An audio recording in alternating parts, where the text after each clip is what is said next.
suffering from asthma, which is massive, very, very massive. The bad thing is that it has a very high case fatality rate occurring in poor countries such as Ghana, because we fall short when it comes to proper management of this condition.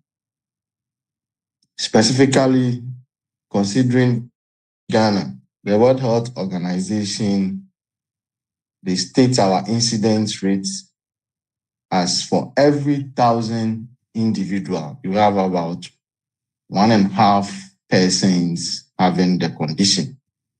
So the incident rate is 1.5 per 1,000 per year when it comes to Ghana.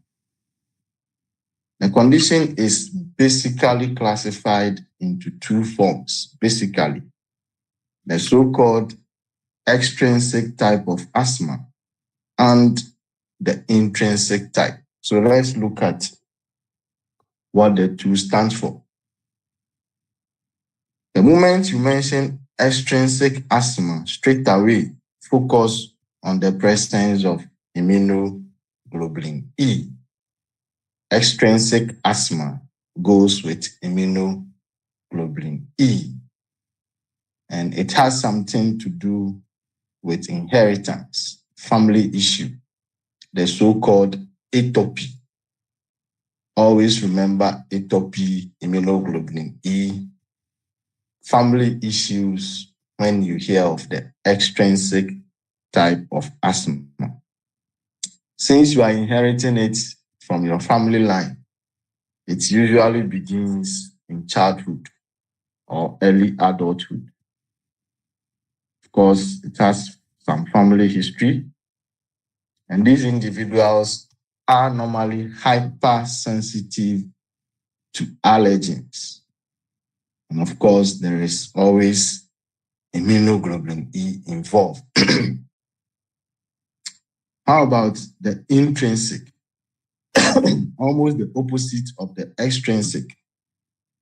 As the extrinsic happens in childhood and early adulthood, the intrinsic will happen in adulthood. There is no family link. There is no family link. And we don't normally have specific allergens that the individual is hypersensitive to. Again, immunoglobulin E levels will be normal. But the key thing here with intrinsic type of asthma is that it is triggered by certain factors such as emotions. So during emotions, normally you will have parasympathetic activation as an example, and this can cause bronchoconstrictions. If you are exposed to any form of respiratory infections, either viral or bacterial infections, then that can also trigger the intrinsic type of asthma. You take certain medications such as NSAIDs, aspirin, and through their mechanisms, they increase your interleukins levels or leukotrienes levels. That can cause bronchoconstrictions, and you get the intrinsic type of asthma. So never forget, the extrinsic has family line link. We have known allergens that the individuals will react to, and immunoglobulin E levels are high. Since you are getting it from your family, it will manifest when you are young or early adulthood. Whilst the intrinsic type is the opposite. Trigger factors include infections, drugs, and emotions. Now,